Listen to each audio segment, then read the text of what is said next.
Welcome to Midlife Matters. I'm Marie, and each week I'm joined by my friends Julie and Mindy to talk about all the topics keeping women in the middle years up at night. Today we're talking about books. Join us as we share why we read, what makes a great book, our favorite recommendations, and more. The lazy days of summer are almost here, and reading a book is the perfect way to relax. Let's get started. Listeners, the lazy days of summer are coming. We hope. And for some of us, they're already here in terms of school being out. And for others of us in different parts of the country, we'll be waiting a little longer until June. But either way, I think a lot of women fantasize about themselves reading in a hammock or by the pool or at the beach or even just on the porch once summer hits. We imagine we'll have some carefree reading time. Am I right, Julie? Yes, I do tend to read more in the summer, and I guess my spot would be on my porch. So I do look forward to that. Yes. And so it definitely seems like a good time to talk about books. Mindy's taking a little break this week to get moved into her new house. If you listen to our update episode, then you know that Mindy recently moved to Georgia. So she's moving in, and Julie and I are joined by our friend Cheryl Alt. And some of you may recognize Cheryl from our Facebook Marketplace episode. That was episode 117, and if you have not heard it, you definitely want to go back and get lots of tips and tricks for how to decorate your house using Facebook Marketplace finds. But Cheryl, we're so glad to have you back, and this time talking about books. Oh, thanks for having me. I love books. Yes. Yeah, she's a decorator and a reader. Yes, she's a woman of multi-talents. But in addition to decorating her house with great bargains, Cheryl is also a very avid reader. She is constantly texting me books that she has read that she thinks I should try. I think she reads multiple books per week. And the three of us, Julie, Cheryl, and I, have all been in the same book club for, I couldn't remember, girls. Has it been like 6 years? I was thinking right. 5, but I don't know. Okay. I mean, it has been a while. And so we have read a ton of books. And we meet once a month with about 8 other women. And we used to have dinner before we started. Then COVID hit and we moved to some snacks. And now we've just completely cut out the food because that makes it easier for whoever's hosting. Perfect. Yes, Yeah. I don't know if we'll ever go back to having dinner, but we always enjoy our book discussions. At least Yeah. I do. How about you girls? Oh, absolutely. I love them. And you've been leading quite a few of them, Cheryl. Yes, I have been because I've been recommending the books. Yeah. Yeah, and I think book club I haven't been as active recently, but it does get me to read books that I wouldn't normally read, Mm-hmm. which I don't always like that, but it does. I tend to want to read the same book, so it does help me branch out. Yes, yes. So our goal today with this episode, listeners, is to give you some great book recommendations, but also we want to talk about our reading journeys and maybe even inspire some reluctant readers to give it a go. Because I think some of you may be tempted to turn off this episode, but I urge you to stick with it because you know that no matter what we talk about, we always tie it into real life and stories and things that will be relevant. So even if you're not a reader, stay tuned. Yeah, and I'm probably the least big reader of this group, and I have really kind of come into reading later in life. Okay. So it can happen. Yes, yes. Well, I think before we get started with actual book titles and things, we should talk a little bit about why we read. And I think on the surface, that question seems so obvious. And you think, well, what could there really be to say about that? But if you really delve down deep and you listen to why people read, there are a lot of different reasons. So, Cheryl, since you're our guest, why don't you start us off? Why do you read? Well, I would definitely say I read to get lost in the characters of the book and maybe try and relate a little bit with them.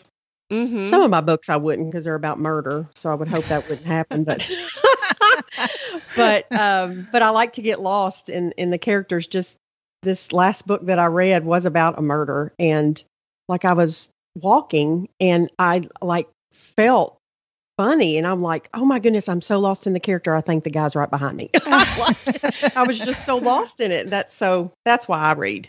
Yes, and that's a sign of a good book that you are actually fearful while you're reading it. That's right. Yeah. Well, Julie, why do you read? like get drawn into another time, another place. I really like historical fiction, so a lot of it's about the time and place for me. I do love the characters, and I always like to think about the situation they're in. Like, what would I do? How would I react? There's a lot of high expectations for books for me. And maybe that's why I don't read as much. But I want to come away different, like inspired, hopeful, or even just more informed about a time or a place in the world or something. I just want to be inspired to be a better person. And I do not ever read to be scared, horrified, or depressed. There has to be some redemption there. There has to be something good. Which I read a lot of World War II novels, historical fiction. Yeah. So I don't know if I've romanticized war, but I can handle some dark, scary things as long as it turns out okay in the end. Yeah. Yeah. Well, I have always loved to read since the time I can really remember.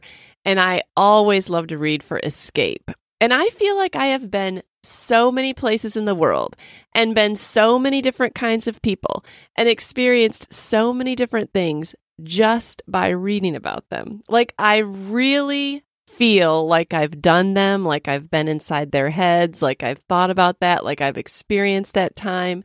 Mm-hmm. Those are the reasons that I read. I love to escape and get lost in a book. And that's one of the reasons why I do not enjoy reading nonfiction, because that's not escape. That's like improving yourself or learning about something. But I want true escape. And like you said, Cheryl, like I just become those characters. Like I really feel like I could be them. In book club, we recently read about horsemanship. And it was all this riding horses and things like that as part of the novel. And I seriously felt like I could ride a horse. Like I knew I could be in the ring and win a gold ribbon or whatever it's called, a blue ribbon. Like I just get so lost. I just want to be those people. And then the whole time I'm reading the book, I am there. So that was a good book. Yes. That was a good book. Yes. What was that one called, just in case listeners are wondering? It was called The $80 Champion. $80 Champion. Yeah. Yes. It was about a horse that was bought off the meat truck, or like the horse meat or pet food truck for $80. Oh, okay. Yes. The glue factory. And it became a champion jumper. And by the end, you will feel like you could too jump a horse. So It was a good one. But anyways, that is why I read. All right, well, let's get started way back when we first started reading, and it'll probably be different for everyone. We want to talk about what's the first book you read that made an impact on you beyond children's books. So I would consider children's books maybe to be books that were read to you. I do think that even books that you read yourself, like novels or something as a child, can have a big impact on you. So if you have to reach way back there, you can. But Cheryl, what was the first book that you ever read that made a big impact on you? Well, I'll tell you a little bit about me, though, because I actually despised reading when I was a child. Like, That's okay. I was that girl in high school that read the Cliff Notes. Uh-huh. Like, I would try to read Cheryl. the books. I would try to read the books, and then I'd pick up the Cliff Notes. So the first novel that made an impact on me would have been one that I just recently read, I think 2 years ago now, The Sun Does Shine by Anthony Ray Hinton, which was the guy that was locked up for 32 years, and he was innocent. He wrote a book about that. Another one was The Educated book by Tara Westover. That one was really good as well. So both of those really were, because they were about real life, and, made me want to go out and be better myself and help others. So those were both really good. Right, right. Julie, what was the first book that you ever read that made a big impact on you? Well, like Cheryl, I despised reading as a child. I just got by with the bare minimum. And my mother loved to read. So I know she thought, oh, Julie's really missing out, Mm-hmm. And I just always remember on her bookshelf seeing this book called Christie by Catherine Marshall. And I did read it in my late teens, maybe 20s.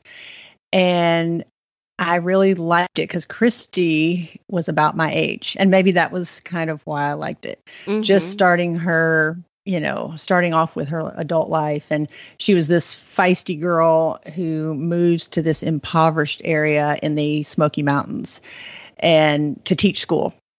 And I guess that setting kind of holds a special place for me, being from Tennessee. And I think it was at the turn of the century, 19th century, 20th century. The people that lived there, lived these really harsh lives. They had a lot of weird, curious customs and superstitions. So her faith was really tested. But by the end of the novel, you grow and she grows to really love the people there. And there's romance, adventure, suspense, and it's even funny. So for me, that's one of those books you could reread every 10, 20 years. Yeah, I mean, I have read that book. It was a good one. I always love a story like set kind of historical fiction and people are having rough lives. And, I always go for a storyline like that.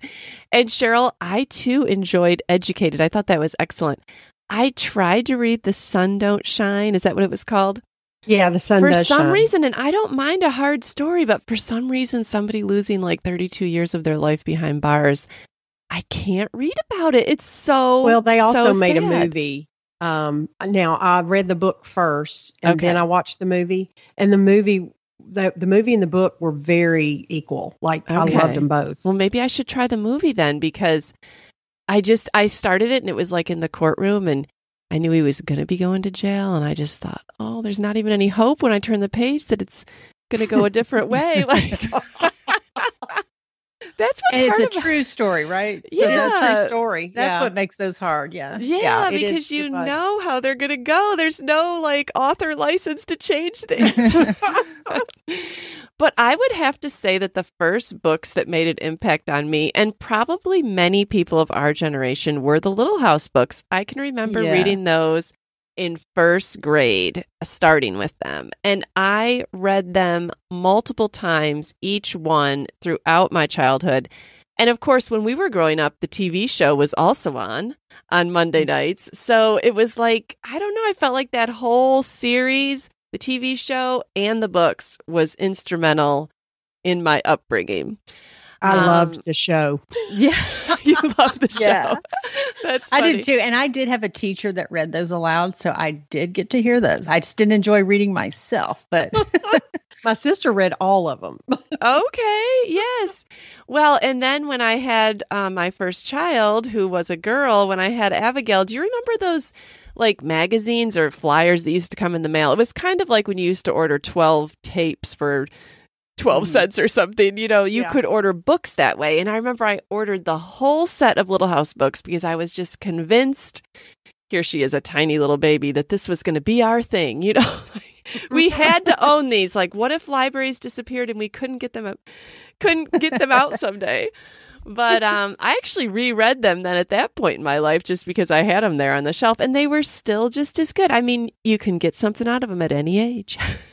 Yes. Those are timeless books. You still have them?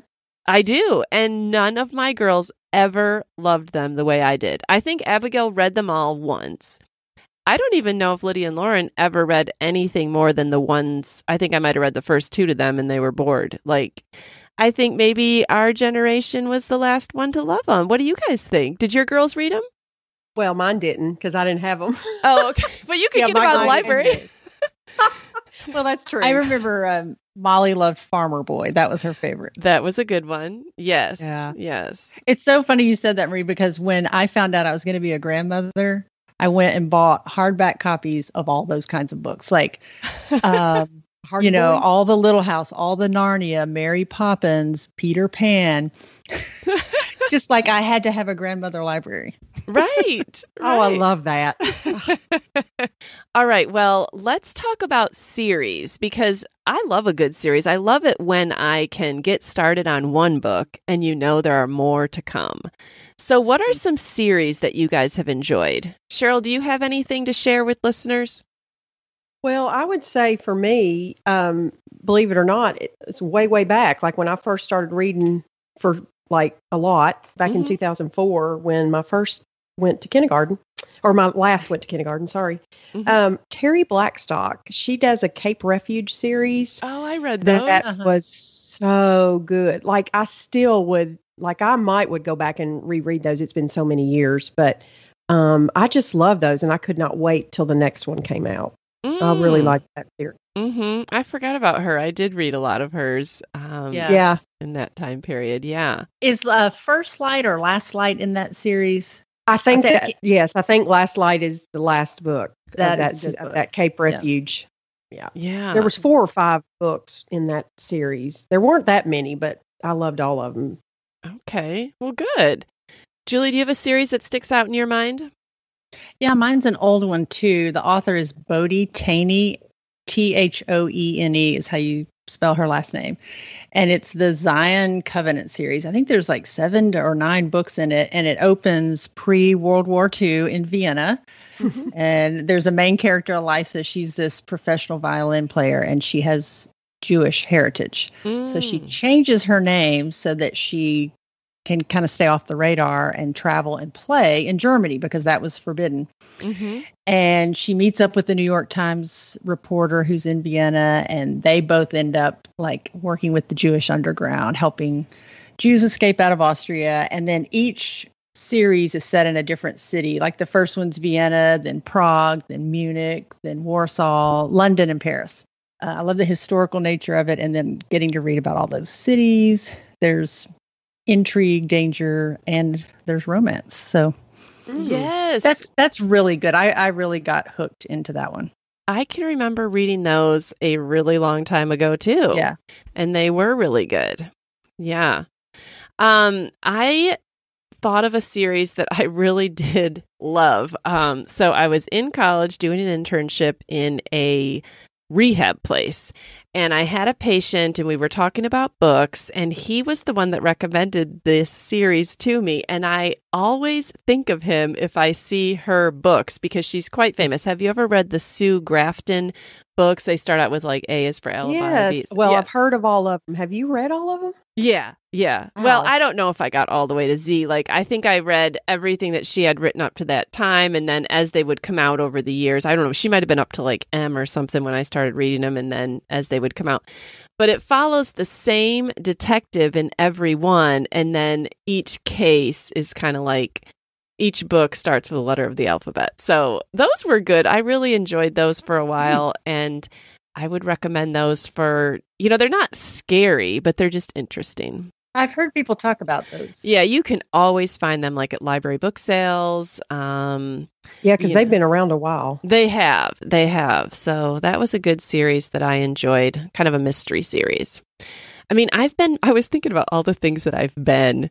I've been a detective. I've been a prostitute. I've been a mistress. I've been, hiding in the underground. I've been, a world famous jumper. I've just been so many things through reading.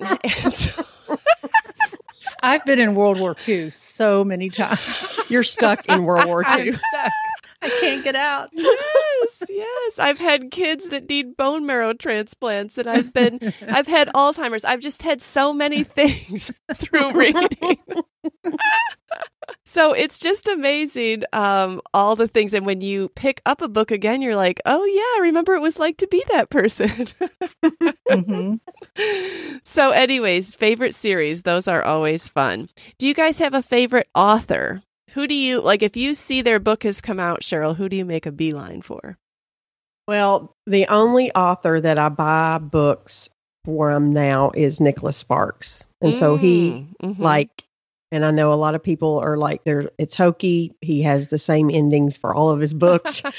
but those were the first books that I read, whatever was out in 2004 when I started really reading. And I still buy them to this day. Now, he does not write very often. Like, he'll write one book every 2 to 3 years. But those are ones also that I buy and I have on my shelf because they're so pretty. Like, I like the look of them. What's your favorite? Covers. Oh, The Notebook probably is my favorite. But I read it before I watched the movie. Yeah. So, yeah, that's probably my favorite. And of course, that was one of his early ones that he wrote. So, yeah. But my favorite author now, and I've told y'all this, would be Diane Chamberlain. Like, I am scarfing up all of her books right now. I just love the way she writes. Say that again. What is one of her books? The Dream Daughter is the one I started with, and it's just fascinating. It's about time travel. Don't let that stop you. But it's about a woman who had a daughter, was pregnant with a daughter, and it needed a surgery, but she was in the 60s, and they didn't have this groundbreaking surgery. So her brother-in-law, who was from the future, sent her to 2002 to have the surgery. And she time travels back to another era, like in the 80s. And this was before her child was born. So like she doesn't mess with anything, but it is just fascinating. It's so good. And it ends really good. Like it's a great book. And so any of the other ones that I've read recently for her, I've just loved. Like I'm just reading them all the time. Yeah. Cheryl had sent me A Dream Daughter, and at first with the time travel, I was like, but I decided to listen to, and it was really interesting. I enjoyed it. It has a lot of history in it too. It did. Yes. Yeah. I learned a lot about Vietnam, and you don't really ever hear that much about Vietnam, so I enjoyed learning something about that too. It was really good. Yeah, I that's what I do, Cheryl, is I get on a favorite author, and then I read everything by them. Yeah. And I kind of OD on them. Yeah. Like I can remember John Grisham. So I read everything he had back like when Abigail was a baby in those years. And then every time he would have a new one, I would get it. But now I've kind of OD'd on him. Now I kind of feel like within the first chapter or two, I can figure out how it's going to end. And I don't run right out anymore, and get it. But that's what I do every single time with a favorite author. Do you have one, Julie, a favorite author? I tend to have more authors from the past that I like to read. But I would say of new current authors, I really like Kristen Hanna. Read several of her books, which we'll probably talk about later, but The Nightingale and Never Alone were two that I really enjoyed. And then as far as an old author, I love Jean Stratton Porter. And she is a writer from I think she's from Indiana, and she writes a lot of natural things, animals, plants, and stuffs that are the settings of her stories. They're not about that, but that's the setting. And she just has wonderful characters. And some of her books are Laddie, Freckles, Girl of the Limberlost, and Keeper of the Bees. And so she's one of those that I would read all of her books. Yeah. Some other authors that I've kind of binged over the years, I read everything Leanne Moriarty wrote. I just love her. Probably her famous one, What Alice Forgot, but I also loved The Husband's Secret. We read The Husband's Secret in book club, but her books were just fun. They were like lighthearted beach reading type things. I love anything that Anna Quinlan writes. I usually always enjoy what she has written. I've enjoyed a lot of Mary Kubica, like as far as kind of like just like a little bit of mystery type. I don't know. I feel like I get on an author and then I really like to just read everything they have. Who was the other one that we were enjoying, Cheryl, last year? Sally Hepworth, when we read The Mother-in-Law. Was really good. Yeah, and then she had some other ones. So if they write one good one, then I'm going to read every single one of them. Kristen Hanna is one of those for me too, Julie. I just love all of her books. Yeah. The Four Winds, which is Kristen Hanna's latest one, that was really good. That's the Dust Bowl one? Yes. Yeah. I learned so much about the Dust Bowl. Again, another part of history that you don't hear that much about and that I didn't really know that much about. And so I learned a lot. Yeah.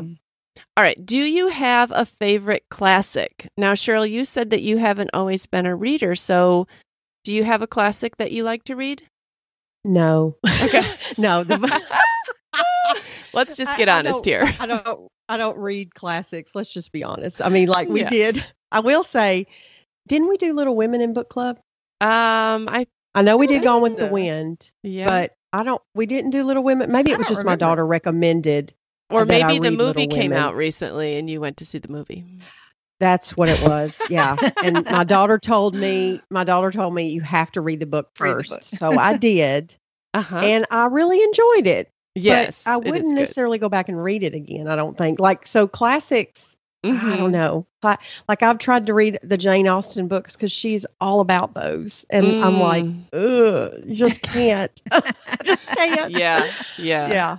You either love them or you hate them, probably. Yeah, I know. I read those in college, not for a class, but I think during one summer, just because there wasn't probably a lot at the library and I'd exhausted all my other options. And I did enjoy them, but I've never had the desire to go back and read them again. Right. Yeah. Is there a classic that you like to reread, Julie? There is one. I remember it was probably 15 years ago, kind of when I was starting to get into reading. I just had this kind of a guilt trip about missing all the classics in high school. You know, like, okay, I haven't given them a fair shake. So I read all summer and I picked classics. And the one that was my favorite was A Tale of Two Cities by Charles Dickens. And yeah, that's the one that starts, it was the best of times, it was the worst of times. And I've always been intrigued by the French Revolution. I'm sure I've romanticized what a revolution is like. I'm sure. Like Dickens is kind of known for his great characters and lots of dialogue. I think he was paid by the word. But this book is not like that because I don't like a lot of dialogue. Like that's kind of why I can't get through Pride and Prejudice.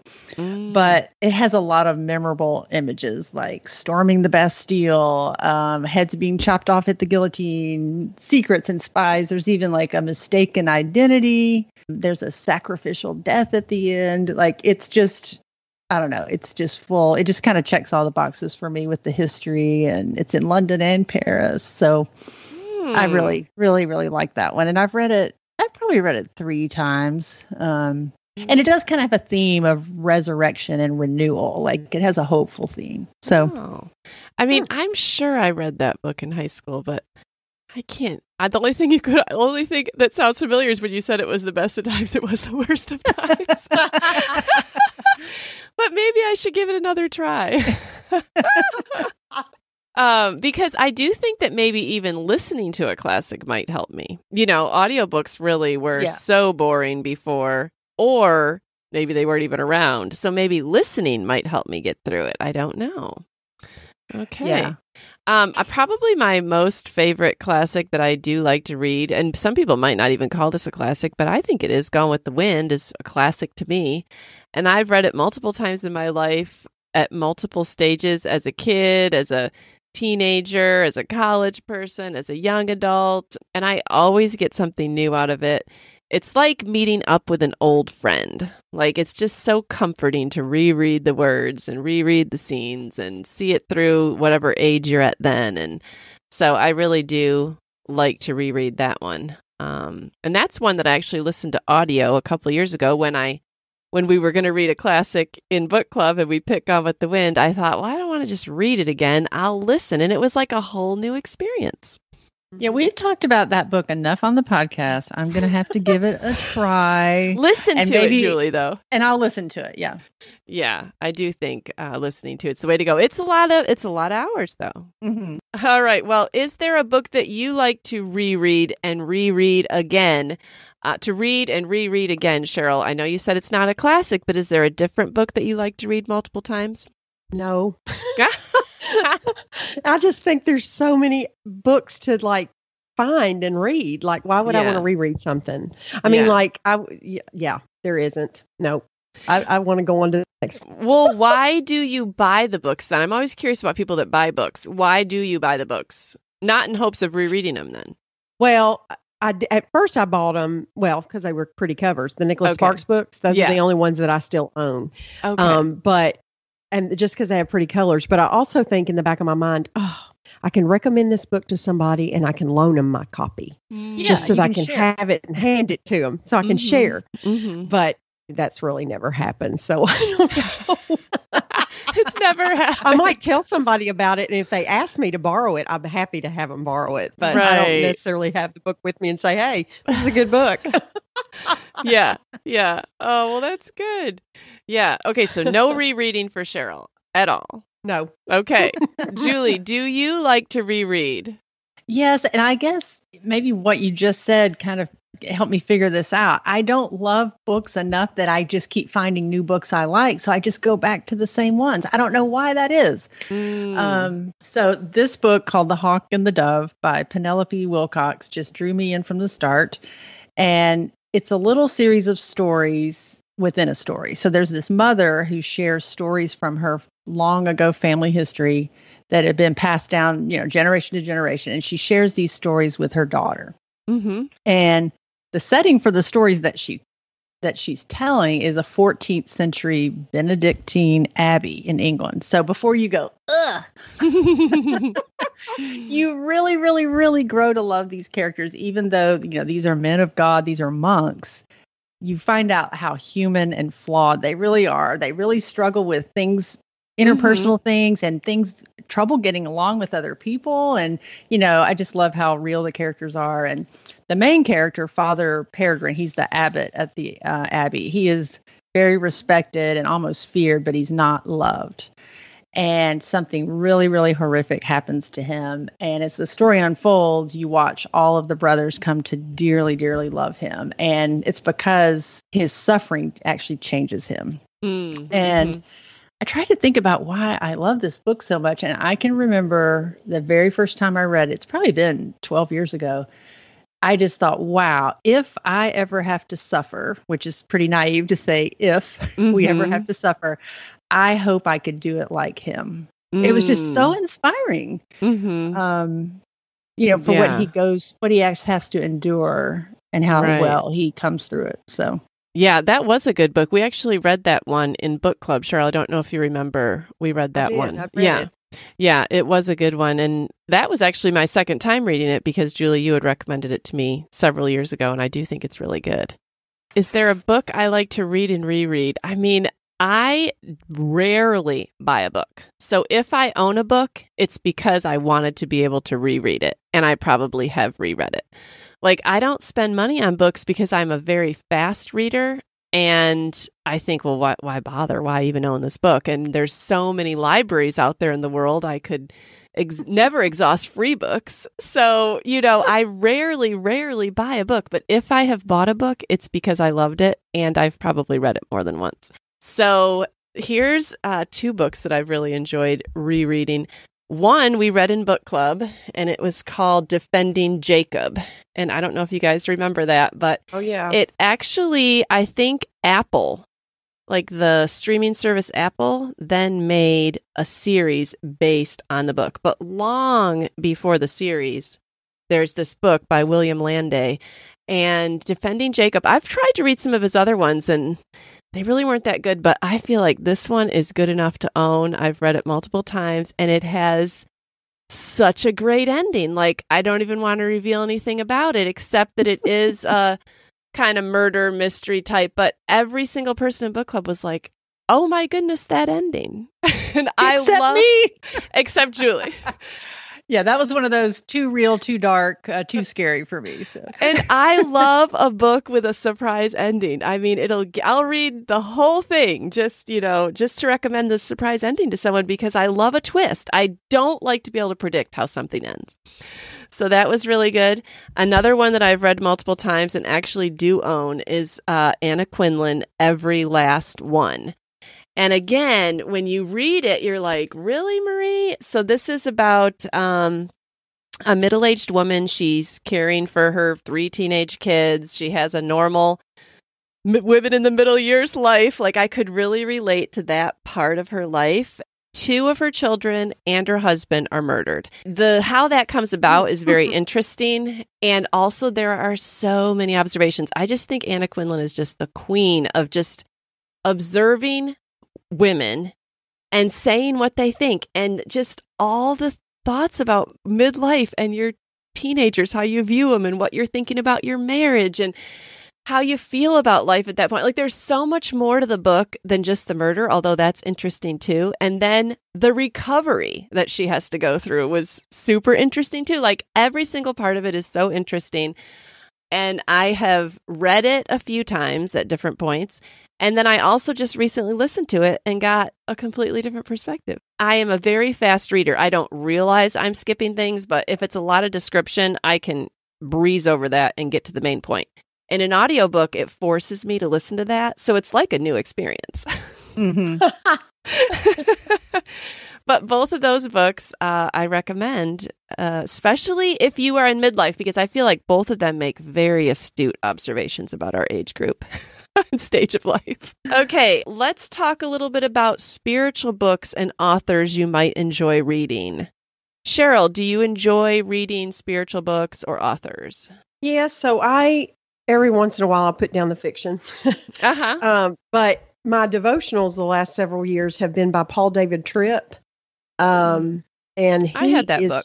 Yeah, he is so good. I think the one I'm doing now is New Mercies every morning or something like that. And this is actually my second time to go through it. I bought it 5, 6, 7 years ago, and then picked it back up and going back through it again.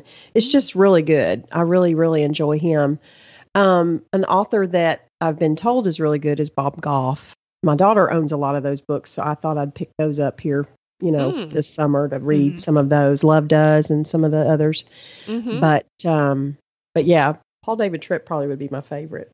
Yeah. Now, is that a new book? Because I think of him as from way back. Paul David Tripp. Is he still writing, or is I don't know if he's still writing, because the book I'm using is probably 7, 8 years old. Okay. But I just keep going back to his writings. I follow him on social media, and I just think his blurbs and everything he does is really good. Yeah, I like him. Yeah. I've never read anything by Bob Goff, but I have heard, I don't know, is he a new author, or is he just experiencing a resurgence in popularity? Because I feel like I hear about him a lot now. Yeah, I think it's a resurgence. Okay. Yeah. Julie, do you have a particular spiritual book or author that you enjoy? Well, as far as fiction and a lot of historical fiction, I do enjoy Francine Rivers, especially her series. What's the name of it? I can never get the name right. Oh, Mark of the Lion. It's called Mark of the Lion. Yeah. Yes. And that, even though it's fiction, has a lot of spiritual truth in it. But as far as nonfiction, I just really love C.S. Lewis. And one of my favorites is the Screw Tape Letters. Just because it's humorous, it's kind of lighthearted, but a lot of deep insight into human nature and just our motivations and our hypocrisies and our kind of lack of self-awareness that we have, but it's all done in a light way. And if you don't know what it's about, it's exposing kind of the both sides of the battle of good versus evil that goes on in kind of the spiritual world. And it's about, do you know what it's about? It's about a demon that is instructing his nephew, who is also a demon, on how to make sure his human that he's in charge of goes to hell. Wow. And so it makes you very aware of how you're tempted and manipulated and, by, just our human nature. Sure. You always make C.S. Lewis sound so much more interesting than he is when I actually read him, Julie. Because I feel like the premise of that sounds divorce, good. The grief like... observed, the weight of glory. I just love all this. I think it's just that for me, he says too many words, maybe, to get to the point. I don't know. But I want to like him. You have to read it slow. If you're a fast reader, you can't read it fast. That's why I can't read him, because I'm like, Marie, I wonder if they're on audiobooks. Oh, well, maybe. Probably. Maybe. Yeah. I can honestly not think of a Christian nonfiction author that I would run right out and buy their next book. I don't enjoy nonfiction. I mean, I have read them, but I do want to echo what Julie said about Francine Rivers. I learn really, really well through a story. And she used to be a secular romance author, which all women, or most women, myself included, love to read secular romance. And so she knows how to write to draw you in. But then when she became a Christian, she really started teaching through her writing. And I really, really enjoy her books, even her books like, I think I read one once on David. And I don't know, how much she had poetic license in that, but it sure did make David a lot more interesting. And when I read even passages now in the Bible recap, I think back to what she said in her book. So I would definitely recommend Francine Rivers if you feel like you want to read something with some spiritual theme or Christian theme, but you just can't keep your eyes open to read nonfiction. And Redeeming Love, of course, is... Well, that was a very hot and steamy book, Cheryl. Very good. But there's a lot, her fiction, is that, did you mean to say, there's a lot of great fiction with truth. Yeah. Oh, yes. Yes. Yeah. Very. And they're not all historical. Some are set in current times, like the is it Atonement Child? Yes, that was a good one. Shofar Blue. Those are all, set in modern times. And yes. She also makes you want to feel like to go back and research yourself, like to see if that was really true and not fiction. You know, she's one of those authors that makes you want to feel that way. Right. Yeah. What is your favorite book club book? You guys, we've been reading together for so long. If you had to pick one, what would you pick? Well, mine was Defending Jacob by that William Landy. It was. It still is. Like that. We did that in our first or second year of book club. Because we were at Angela's house, I think. Yes, and we were. I distinctly remember being on her little porch and talking about it. I just love that book. I would read. Now that one I would read again because it's been so long. Yeah. What did you like about it, Cheryl? Why did it? The surprise ending. Ending. Like literally, I like just gasped. Yeah, it was good. Yeah. Okay. Yeah. Julie, what would be your favorite? Well, I've already mentioned it. It was The Nightingale by Kristen Hanna. Once again, it's a World War II setting. It's two sisters and kind of how they're very different and how they go about trying to survive the war. And it's, it's one of those books about hard choices, inner strength, endurance, and it focuses on the war that women women faced. You know, it wasn't just your typical war story about battles. It was kind of the unsung, about the unsung heroes of the war, the women who didn't really get to tell their stories. Yeah, that is a great one. And if you have read Kristen Hanna and you think, she's okay, she's nothing, that one I feel is like 2 times, 3 times, 4 times better than any other thing she's ever written. I mean, it was like she had an out-of-body experience and was a completely different author. I mean, it was really, really well done. Yeah, I mentioned The Great Alone and how much I enjoyed it, but The Nightingale, you're right, was just leaps and bounds better than that one even. Yeah. Well, I have to think back to our very first book. The reason that I even wanted to start book club was because I had read this book and I feel like it just stuck with me. Do you remember Still Alice? Yes. About the early onset Alzheimer's. And you might think, why, Marie? But again, I felt like it was such a just astute observations about women in midlife, about family, about how we feel about living and dying.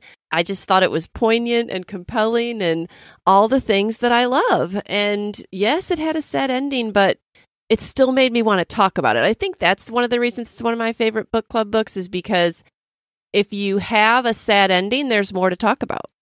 And there's a lot you can talk about there. So that book, Still Alice by Lisa Genova. How would you say that? Genova. I think it's Genova. Yeah, Lisa Genova. And then I've read her other ones too, which were good. It was kind of like then I got on a kick about her, and so I read some of her other ones. But do you guys remember reading that book? Oh, yeah. I liked it. I mean, she was my age and she lost it. It was like, no, I don't want to that's too much, too real. Like it could happen and it's too sad. And it did. I didn't see any redemption in that book. So no, there's not a lot of redemption. But yeah, I mean, Cheryl, were you with me in that we were that person while we read that book? Oh, absolutely. Yeah, that's the problem. Yeah, that's the problem. We liked having that out of body experience. Like we are this person. So we all shared kind of different favorites that we've had in book club, and we all liked them for different reasons. What do you consider, or what does a book have to have for you to declare it great? Like what qualities, Cheryl, do you notice that I don't say it's a great book unless?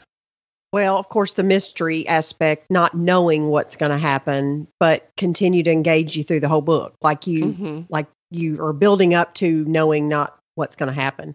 But another thing I thought about is I like books that are, the storyline of the book is sequential. Like if it goes in order. If it jumps around, it kind of loses me. So that makes a good book for me too. So really, I kind of had 2 different things. I like one with a really good ending and then, or not knowing how it's going to end, I guess. Right. And if it goes in order, that's good too. Yeah. Julie, what makes a book really great for you? Great characters. I love it if it's a page turner. I guess since I'm not that big of a reader, I really have to be engaged from the beginning. It's hard for me to just keep pushing through a boring book.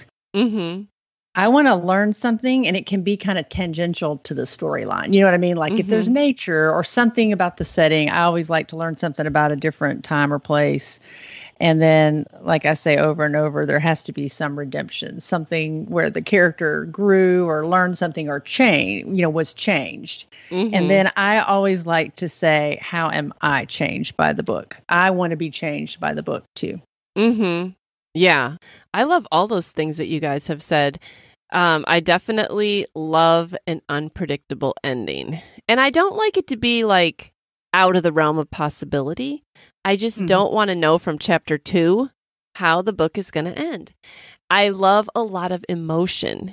Even if it's sad emotions, I want to live maybe someone else's life.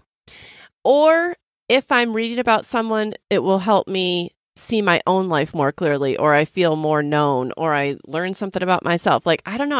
I have to feel really super engaged in the characters. It's got to be something where I feel like it could have happened and it could have happened that way. And I'm just really genuinely involved. I love a good book like that. Well, what are you reading right now? So I just finished last night the book My Lovely Wife by Samantha Downing. And it's a murder mystery. Oh, wait, tell me thing. what it's about, Cheryl, because I think I just finished this book and I was too afraid to tell people I'd read it. Oh, well, it's about a serial killer. Yes. The wife is a serial killer. And her husband aids and abets her. Uh-huh. But the ending was surprising. Like in the prologue, like it made you kind of made you hang thinking, well, maybe he really did it. And I don't know. It was good. It was really good. I just finished. That's the one where I was like creeping out a little bit when I was walking. I thought somebody was following me. I was so into it. But and I do listen to a lot of the books because they make them seem like plays now. Like they have people that read them that are so good with inflection of voice and all that. So that's the one I just finished reading. But of course, anything by Diane Chamberlain, I'm scarfing up too. Yes. Yes, I read that book, My Lovely Wife, and I couldn't decide if I liked it or hated it. It was creepy, though. Creepy.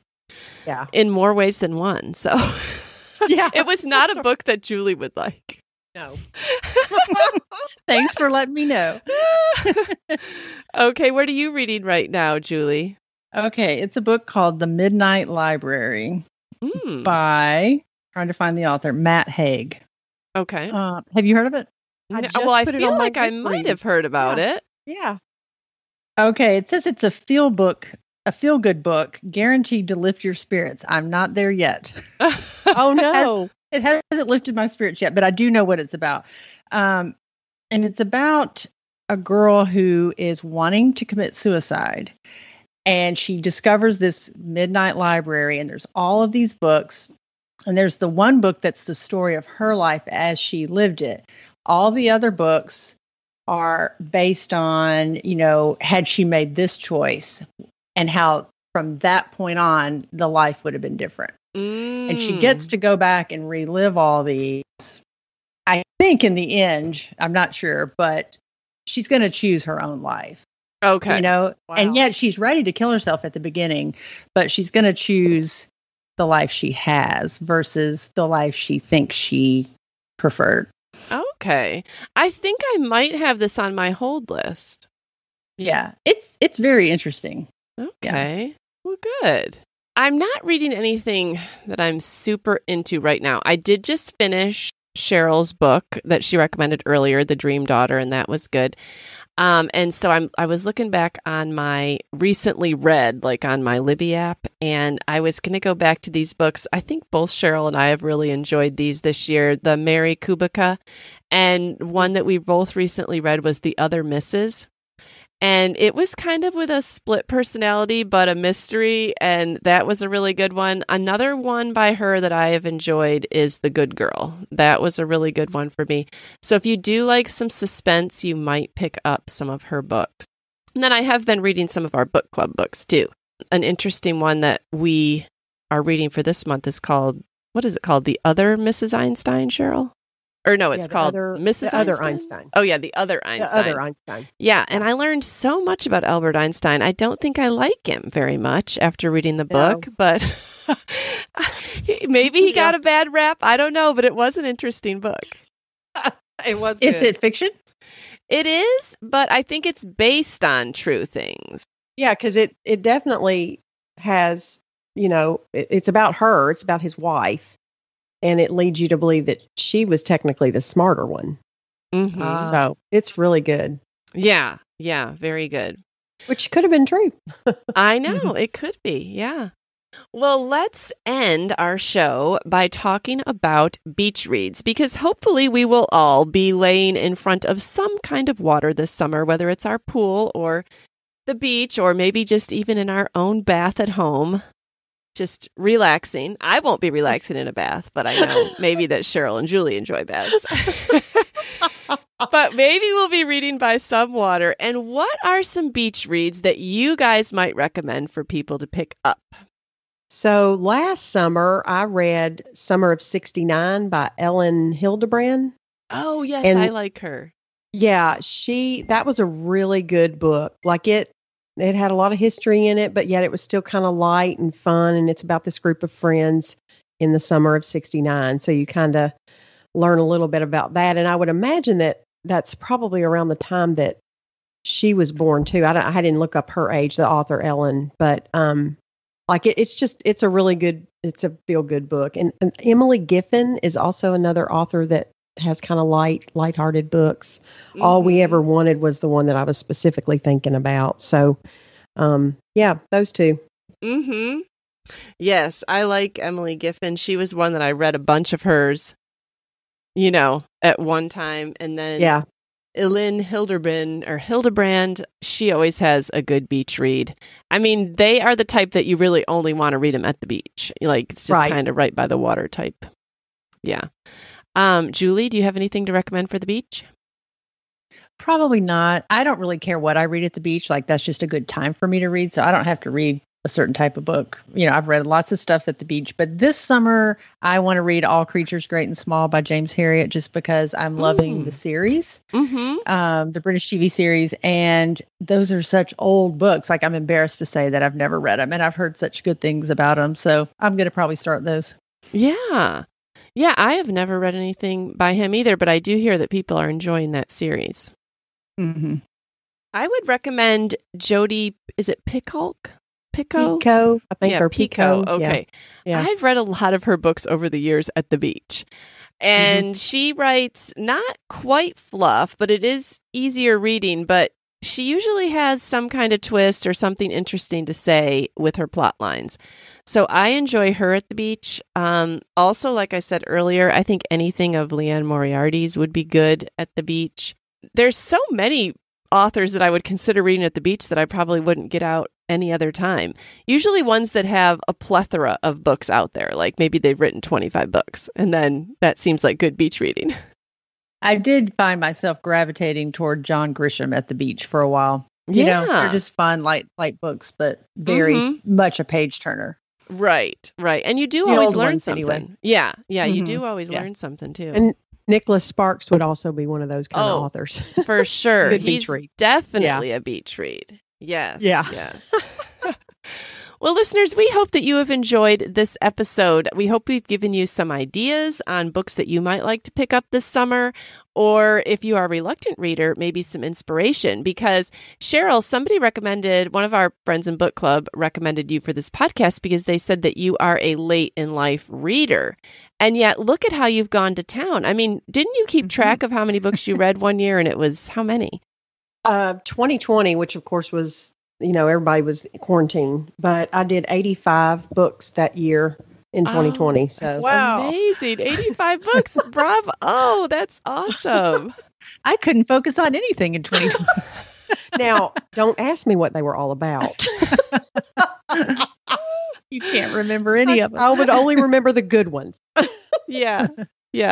Well, listeners, we would love to hear from you. Maybe we can put some of these questions on our Instagram this week. What are your favorite beach reads? What are your favorite classics?